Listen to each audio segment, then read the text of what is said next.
네, 우리 기도하심으로 피우다 시작하겠습니다.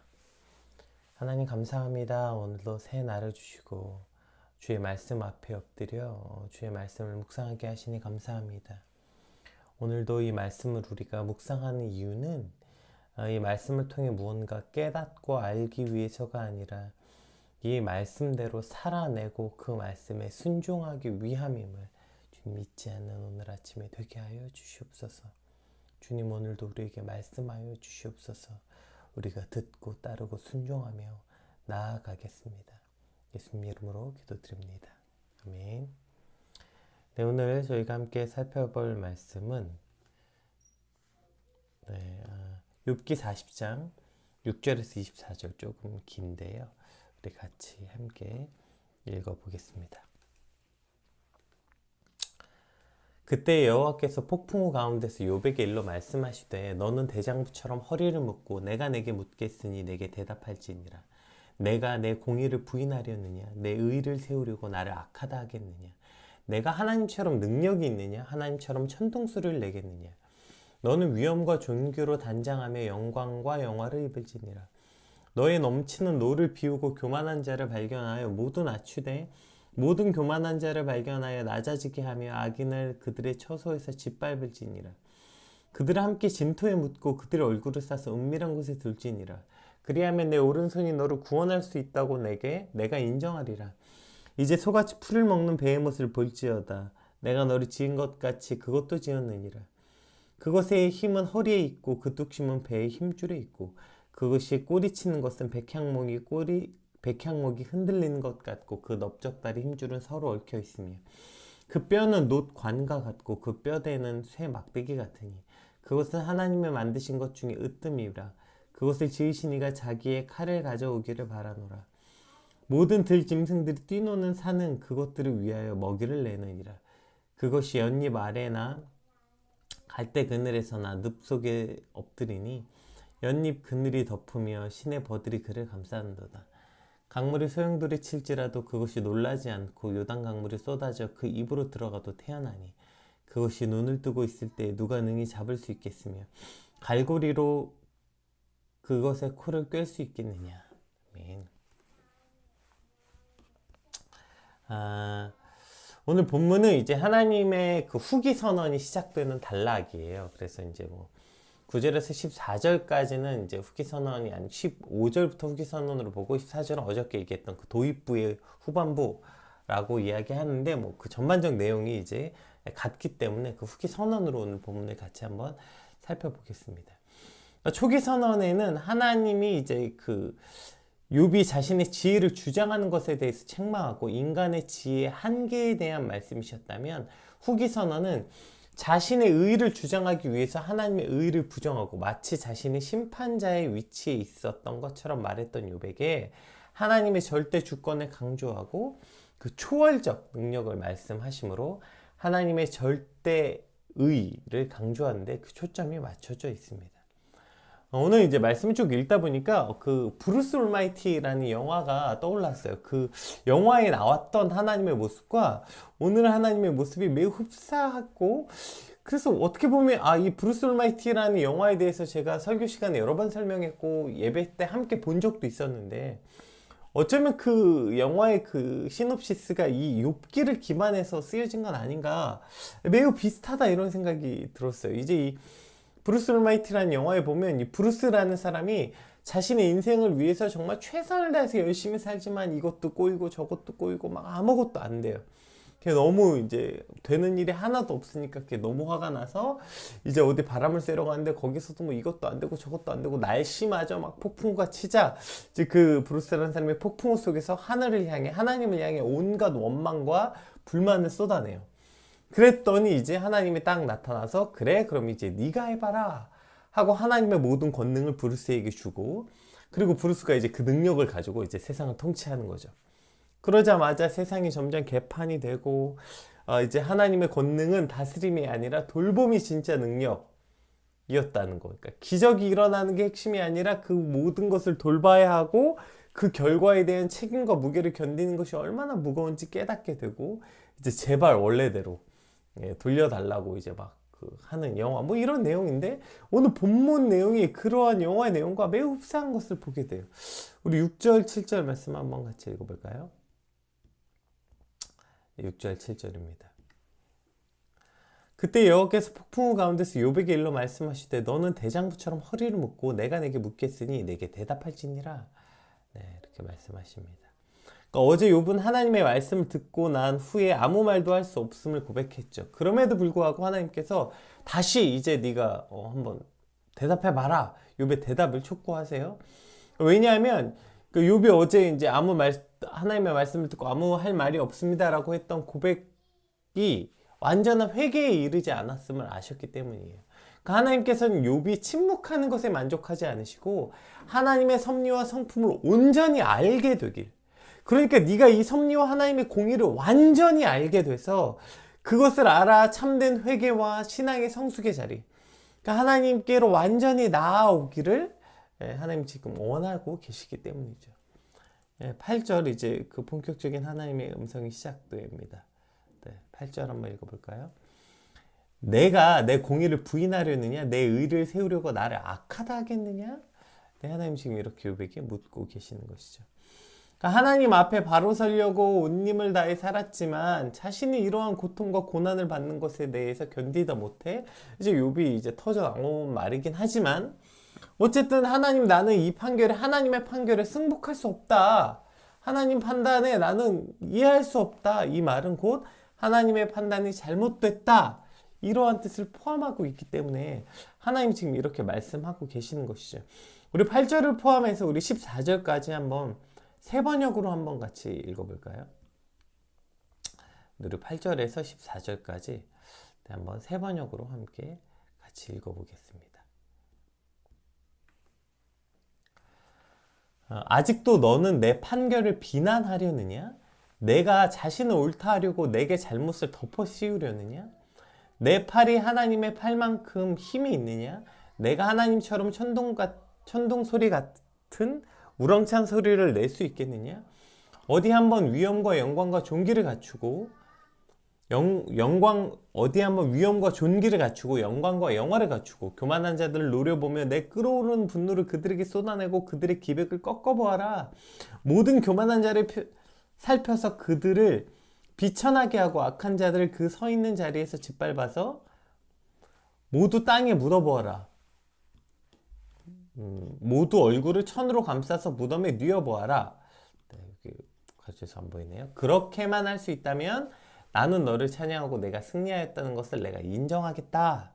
네, 이제 세 번역에 이렇게 되어 있죠. 그러니까 사실 이게 핵심인 것이죠. 너는 아직도 네가 옳다고 말하려고 네 잘못을 내게 덮어씌우기는, 네가 옳다고 말하려고 지금 내가 잘못됐다고 너 지금 말하는 거냐?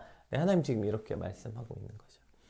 그러니까 어제 나눴던 것처럼 결국 자신이 옳다는 말을 하려고 하다 보면 하나님이 잘못됐다 이 말을 할 수밖에 없는 것이죠.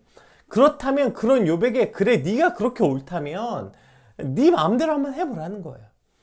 내 판단이 잘못됐고 네가 옳다면 어디 한번 해봐라. 할 수 있으면 한번 해봐라. 그럼 내가 너를 인정하겠다. 내가 틀렸고 네가 맞았다고 인정해주겠다.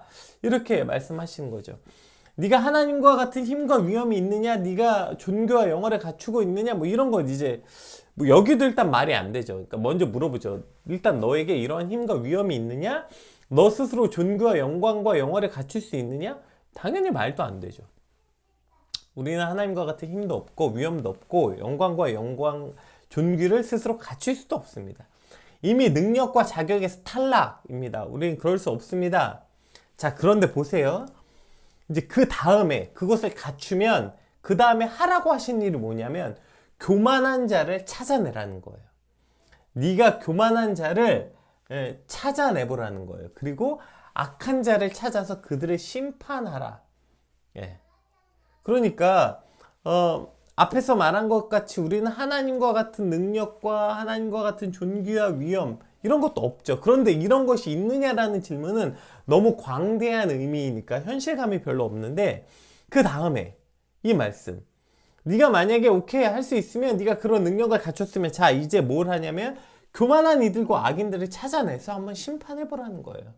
자, 이 말씀이야말로 우리가 진짜 현실의 한계를 느끼게 되는 거 아닙니까? 여러분 한번 생각해 보세요. 여러분의 판단으로 오늘 이제 아까 그 영화 브루스 올마이티처럼 하나님이 여러분에게 그런 능력을 줬다 칩시다. 심판의 능력을. 그럼 이제 여러분의 판단으로, 이제 우리의 판단으로 누군가를 영원히 땅에 묻고 얼굴을 천에 감아 무덤에 던져야 한다면, 즉 지옥에 보내야 된다면 여러분 우리는 어떻게 될까요? 우리는 누가 교만한 자인지 알 수 있습니까? 누가 진짜 교만한 자인지 확신할 수 있습니까? 겉모습만 교만한 자들 뭐 어찌저찌 내 잘난 기준으로 판단해 본다 칩시다. 그것이 옳을 거라는 확신도 없지만 할 수 있다 치자고요. 거기까지. 그런데 속에 내면에 가득 찬 교만함으로 있는 사람들을 우리가 어떻게 찾아냅니까? 한술 더 떠서 악인은요? 누가 악인입니까? 우리가 이 사람은 악인이다 아니다 판단할 분별할 능력이 있습니까? 해보라는 거예요. 네가 만약에 그런 능력이 있으면 자, 교만한 자를 찾아보래요. 교만한 자를 샅샅이 살펴보고 그들을 비천하게 만들고 악인들을 짓밟아서 그들을 영원한 지옥에 던져보라는 것입니다. 자, 그런 모든 능력과 위험이 우리에게 없지만 있다 칩시다. 그런데 우리에게 그것이 있다 쳐도 우리에게 그것을 판단할 능력이 있냐고요. 브루스 올마이티의 영화처럼 우리에게 전능한 능력이 주어진다 한들 우리는 그것을 판단하고 판결할 능력이 없는 것, 이것이 인간의 한계라는 거예요. 우리가 하나님과 다른 지점은 능력이 없다는 지점은 물론이거니와 그저 능력이 없는 것뿐 아니라 우리는 그것을 판단하고 판결할 지혜와 능력 자체, 그러니까 그 한계 자체가 다르다는 것이죠. 즉 왕관을 원하지만 우리는 그 무게를 견딜 능력이 없는 것, 이것이 바로 하나님과 우리의 능력이 다른 지점인 것이죠. 오늘 하나님께서 욥에게 이와 같은 지점을 말씀하고 있는 것입니다. 오늘도 우리도 마찬가지죠. 욥이 하나님에게 하나님 저는 절대로 이것을 받아들일 수 없습니다 라고 말하다 보니 하나님이 틀렸습니다. 저는 하나님의 심판을 받아들일 수 없습니다. 이 말은 내가 옳고 하나님이 틀렸습니다 라고 네가 그렇게 말했다면 오케이, 자, 네 능력을 다 가졌다 치자. 내가 오케이, 네 능력도 없지만 과연 너 나와 같은 능력이 있느냐? 이런 능력이 있어? 자, 그 다음 능력 없는 건 다 뻔하니까 그 다음에 네가 그럼 판단, 심판, 그러니까 여기서 지금 네가 내 자신을 이제 오늘 8절에서 내가 내 공의를 부인하려느냐? 라고 여기서 내 공의를 부인하다, 이 공의, 미슈파트, 지난번에도 한번 설명했죠. 이것은 심판의 의미라고 했잖아요. 법적 용어, 심판이라고요. 그러니까 네가 그렇게 심판하고 판결할 능력이 너에게 있냐는 거예요. 못 받아들이겠다며, 내가 틀렸다며. 그럼 너에게 판결할 능력은 있냐는 것이죠. 자, 내가 너에게 줘볼게. 내가 틀렸다며. 내가 너에게 판결할 능력을 준다면 브루스 올마이티처럼 너는 판결이나 할 수 있겠느냐? 묻는 것이죠. 그렇다면 인정하겠다는 것입니다. 네. 여러분, 우리에게 판결할 능력이 있습니까? 판결할 능력이 없어요. 전지전능의 능력을 받아도 우리는 저걸 판결할 능력이 없다는 것이죠. 이것이 바로 하나님과 우리의 능력이 구별될 수밖에 없는 지점. 이걸 조금 더 깊게 이야기해 볼까요? 자, 판결할 능력이 없다는 건 어떤 뜻이냐면, 그러면 욥이 왜 하나님의 마음을, 하나님의 판결을 받아들일 수 없다고 말했는가? 오늘 우리도 마찬가지죠. 우리도 우리 앞에 생긴 어떠한 일들 앞에 하나님 왜 우리 인생에 이런 일이 벌어집니까? 하나님 왜 이런 일이 있습니까? 하나님의 판결에 우리가 순복할 수 없는 이유가 뭘까요? 여러분, 우리는 분명히 하나님을 믿어요. 욥도 하나님을 믿었어요. 욥은 한 번도 하나님을 부인한 적이 없어요. 하나님의 능력과 위엄에 대해서도 욥은 의심한 적이 없어요. 우리도 마찬가지입니다. 여러분, 하나님의 위엄과 능력을 의심하세요? 하나님의 전지전능을 의심하십니까?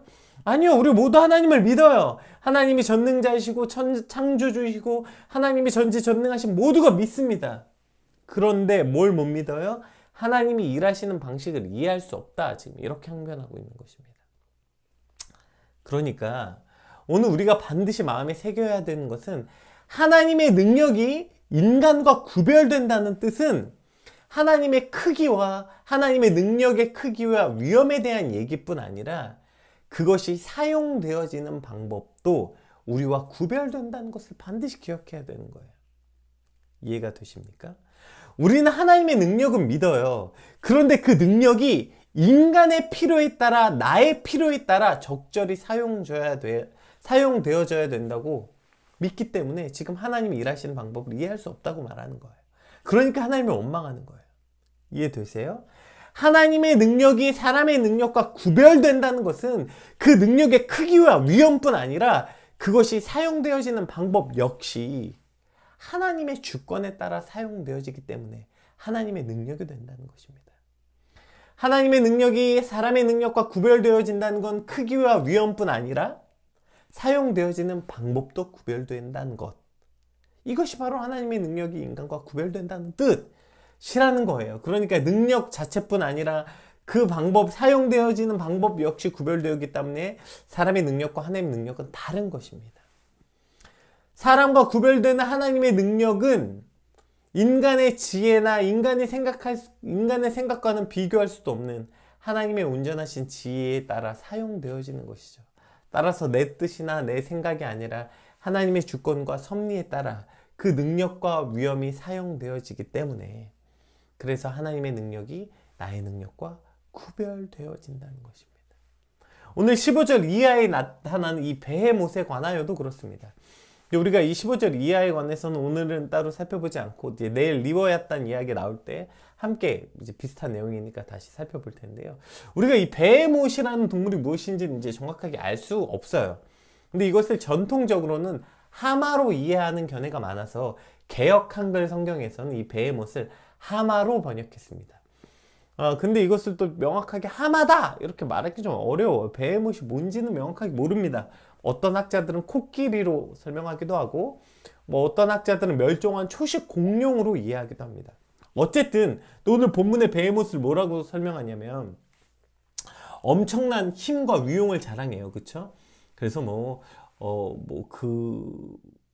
꼬리 치는 것이 백향목이 흔들리는 것 같고 넓적다리 힘줄이 어떻게 해서 뼈는 녹과한 것 같고 그 뼈대는 쇠 막대기 같고 이런. 자, 근데 그러한 어마어마한 힘과 능력을 갖고 큰 힘을 가진 이 베헤못이 놀랍게 뭐예요? 그것이 육식동물이 아니라는 거예요. 이게 초식동물이라서 모든 짐승들이 뛰노는 그걸 위해 먹이를 내고요. 그것이 이제 연잎 속에서 같이 조화롭게 살아가고 있다.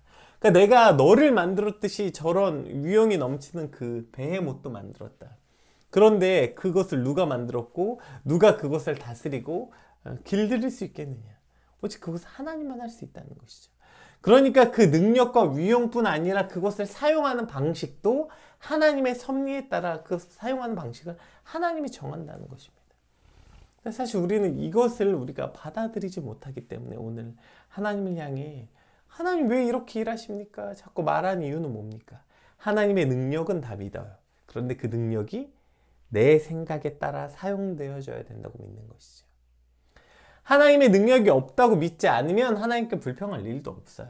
그 믿음 자체가 없습니다. 그런데 우리는 믿어요. 하나님의 힘이 있고 하나님의 능력이 있고 하나님의 권능이 있다는 걸 믿어요. 뭘 못 믿는 거예요? 그것이 사용되어지는 방식이 내 마음대로, 내 생각대로 사용되어지지 않기 때문에 지금 원망하고 하나님의 힘과 능력이 내 방법대로 사용되어지지 않기 때문에 지금 그것을 이해할 수 없고 원망하는 마음들이 우리 안에 생겨진다는 것입니다. 그러나 하나님의 능력이 여러분 우리와 구별되는 가장 큰 지점은 능력 자체의 크기나 능력 자체의 위용뿐 아니라 정말 하나님의 능력이 뭐냐면 바꿔 말하면 진짜 하나님의 능력은 기적과 같은 어떠한 놀라운 일이 아니라 그것을 사용하는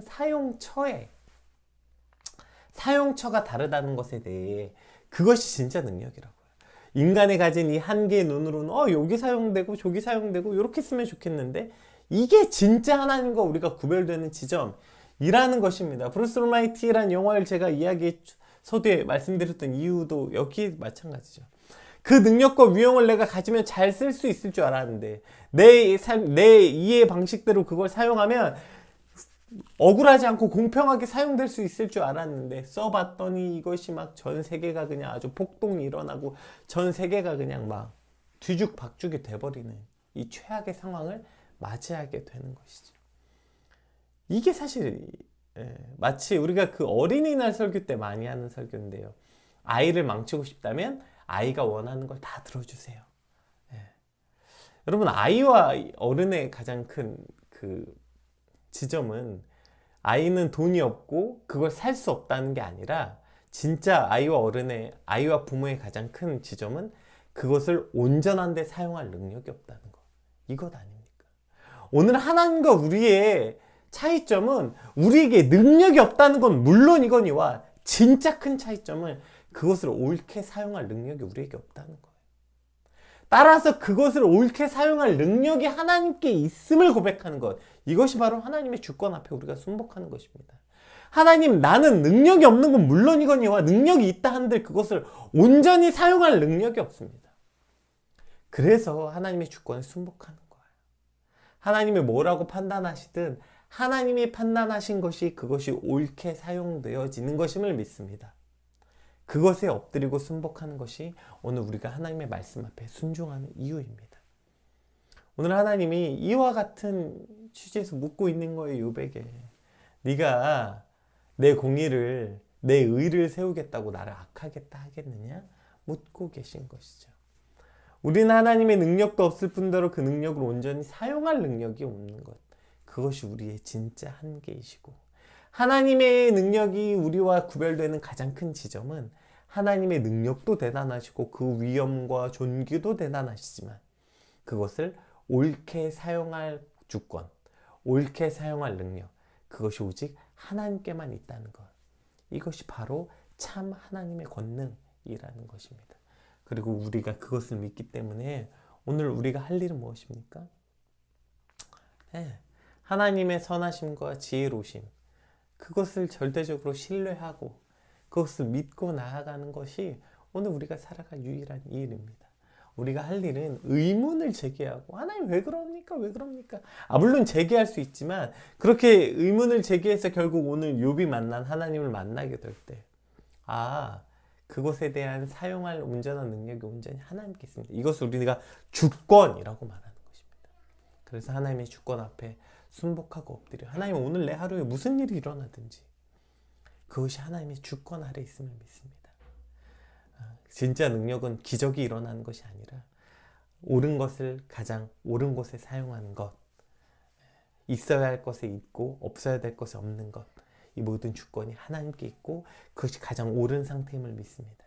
그것이 가장 하나님과 나의 가장 큰 능력의 차이점이라는 것을 믿고 순종하는 저와 여러분 되시길 주님으로 축복합니다. 우리 같이 받은 말씀 놓고 기도하겠습니다. 기도합시다.